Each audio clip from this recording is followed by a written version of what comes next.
in extra innings in a game that won't end, and we're hanging on the edge of our seats. That's a meaningful September in all definitions of it, you know?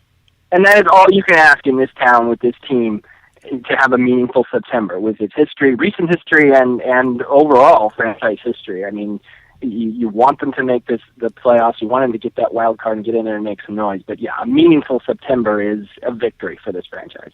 And I know it's Houston, but I mentioned it. I don't know if you heard me. The 4-game series, man, less than 1.5 ERA, like 1.38 for the whole series. 6 earned runs given up, 7 walks for the pitching staff. I mean, they're giving you playoff pitching. I mean, that's crazy to think, but man, say what you want about, because Mike Brandenburg used to go, okay, Jerry, well, let's say you're right. Let's say they make the playoffs. Then what do you do? And he would lay out all these pitching staffs. You know, what if you face Oakland? You face Detroit? And I'm just saying, you know, baseball, God forbid the Indians make it in baseball, because they got some pitching going, and it could be some trouble for some teams that wouldn't expect it. But you got a long way to go just to get there first, you know? Yeah, would like to have that problem, but it's a good point. I mean, the good news is that, yes, the Indians are scary in that regard, because they have 3, 4, maybe arguably 5 starting pitchers now that really kind of scare people, that you don't want to face in a must-win type of game, and that's scary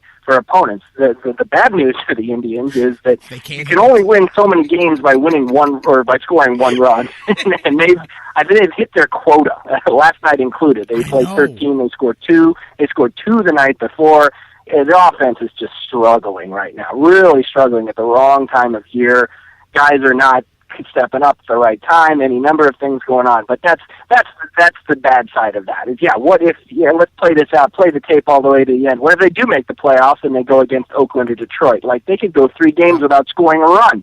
And so you just hope, well, what happens then? Even if the pitching is lights out spectacular, do we just lose 3 games 1-0 in 13 innings? Like, how does this work? How does this play out?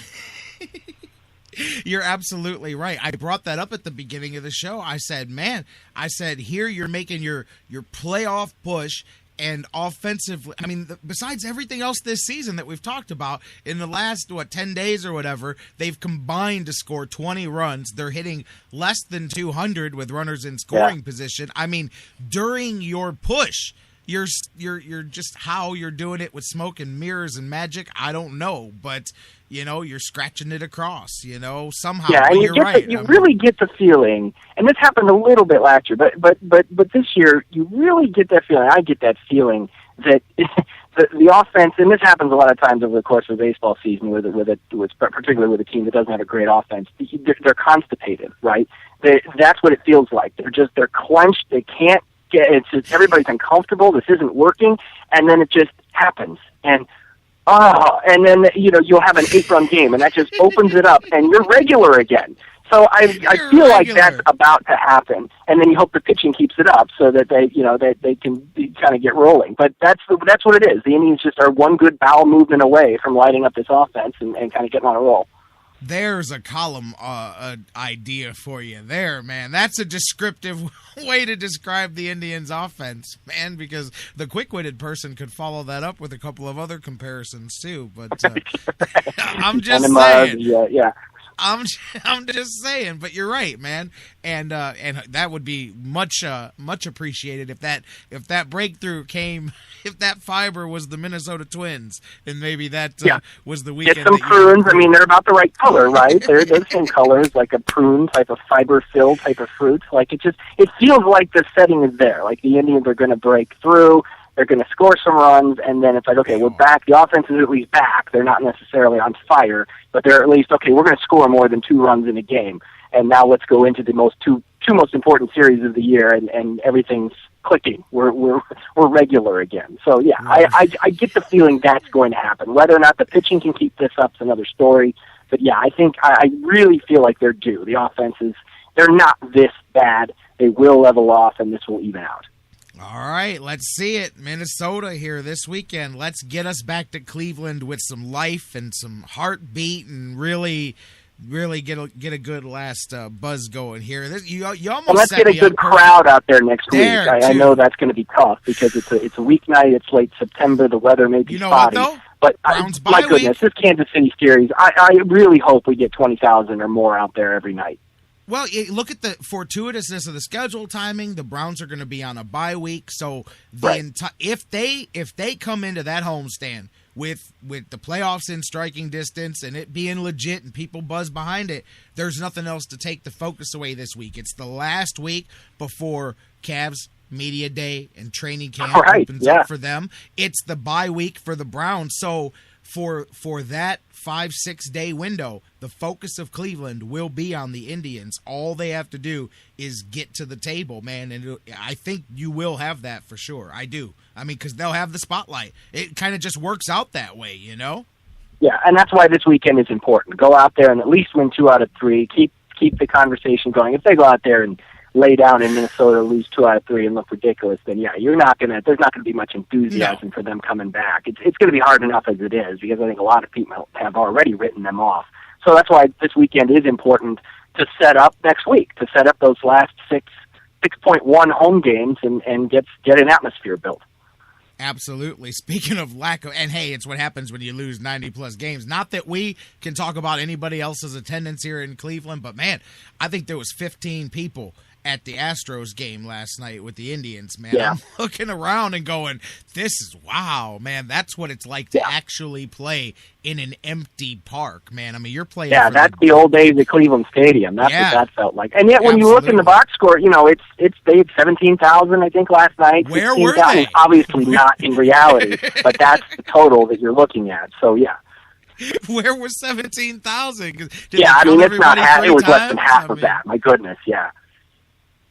But anyways, like I said, not that we're ones that can point that out. But yes, I hope you're right. And I hope that and maybe hopefully coming together, man, maybe this will be a good segue too, depending on what happens here this weekend with hopefully a good feeling around the Browns and the pending Cavs. And then the Indians coming home with a playoff at least opportunity here at the homestand, man. Next week could be a whole lot of fun to be a sports fan here in Cleveland, you know?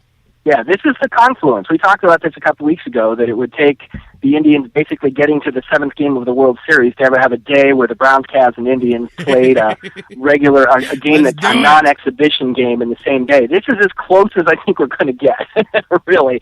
And then, of course, the Browns go on a bye week. But, yeah, I mean, with the Cavs training camp starting and the Indians playing meaningful ball here the last week of September, this is about as close as we can get from a year-to-year basis to all three being relevant at the same time. And it just, I love it, not only for Indians fans, and for the fans that are still hanging on. You know, we have fun, and I do the Team of Destiny. We're having a great time with it because I tell people it should be enjoyable for the people that want it to be. Like, why let people rain on your parade? Why let the people that gave up in June and July? So what? I mean, if you're still there, obviously you want to have some fun with this thing, man. So do that, you know. And so I don't know, man. For the people that hung on and didn't bail, and regardless of how the last 9 games here goes or whatever, man, I'm happiest for guys like that are like, yeah, man, I've been watching every game and I stuck with it when everybody told me I was crazy, because it's so easy and everybody's quick to just move to the next thing. You know, even Indians fans weeks ago told me, hey, man, good run. Indian season's over. Browns time now. Cavs are coming. Yeah. Time to stop talking about the Indians. And I'm like, no, man.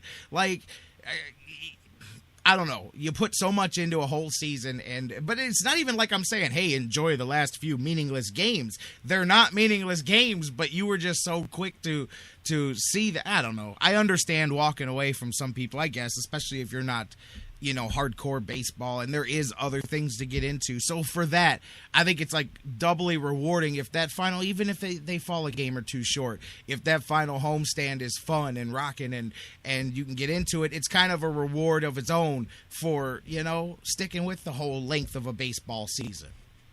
Oh, sure. Enjoy this while it lasts. We've got all winter to complain and moan and feel bad about it. But yeah, this is, like I said before, this is a victory. I mean, especially when you look at where they were 2 years ago. I mean, just 2 years ago that we were wrapping up a 90-loss season. Nobody cared. They'd fired their manager before it was over. They were limping. And if you would have told me then, 2 years ago in September 2012, if you'd have said, the Indians are going to make the playoffs next year, they're going to be in it up to the final week the following year, I'd have punched you in the face because I would not have believed you at all. That would have been a cruel, sick joke. And yet here we are, and yet we're still not happy.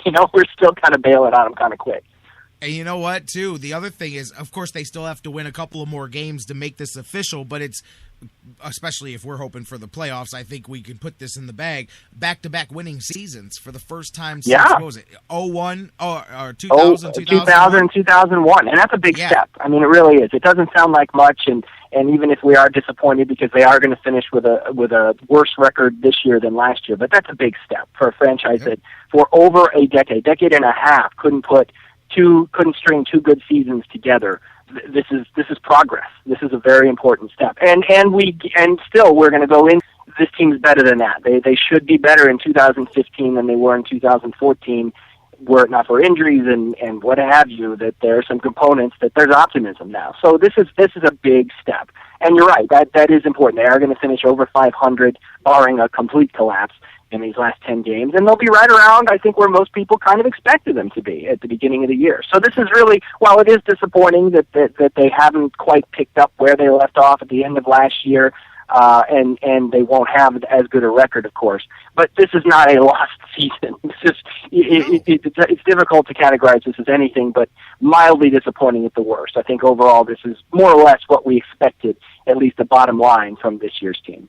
And another thing that goes with something like back-to-back winning seasons, not that the Indians are ever going to be in the market for the big free agent fish, but when you're adding a guy here and there and they have multiple teams to choose from, it's one thing to say, hey, come play for the Indians, we got a new manager, or hey, we made the playoffs once in 10 years or whatever. But as you get 2 and then hopefully 3 consecutive winning seasons and it starts to become, a thing where people can go, okay, I can trust to go spend 2 years in Cleveland. This is a winning opportunity. I think that plays a part in it too, especially being Cleveland. You've got to have something on the table besides the weather to show people, And LeBron now, I guess LeBron can lure some baseball free agents too, right?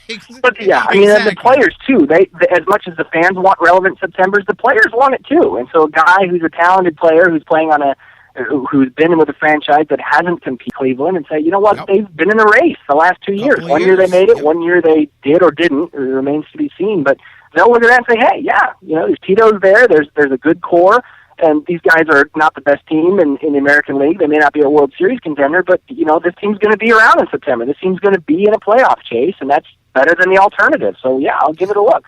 It just adds some confidence. That is something. No matter whether you're talking any small market, it's like the worst thing I want to do is get stuck there and I'm stuck on a bad team or, things quickly went south. So as you build that, and with Terry Francona, again, I think that that's also, and it's establishing a winning culture. All of a sudden, back-to-back winning seasons becomes that much easier. You can't get from 1 to 3. 2 takes you to 3, and that's all of a sudden an established run. So, but all of that, man, we're doing the future talk stuff, man. There's games to play and games to win, baby, in Minnesota starting this weekend. And the other thing we didn't, as we wrap up the Indians, the way the schedule works out with that off day, which they haven't had in forever except for the rain out, but with that off day, if things play out in your scenario, they can reset that last few days, the rotation, how they need it to finish out the season. If you need to move Kluber, if you need to move guys around, that could also come in very handy if, like you said, you're 1 or 2 games out with 3 to play. Yeah, and that's huge. That's another one of those things that'll be important when you get there. We kind of overlook it now, but incredibly important. Just this past week with Kluber pitching well and Carrasco with a complete game.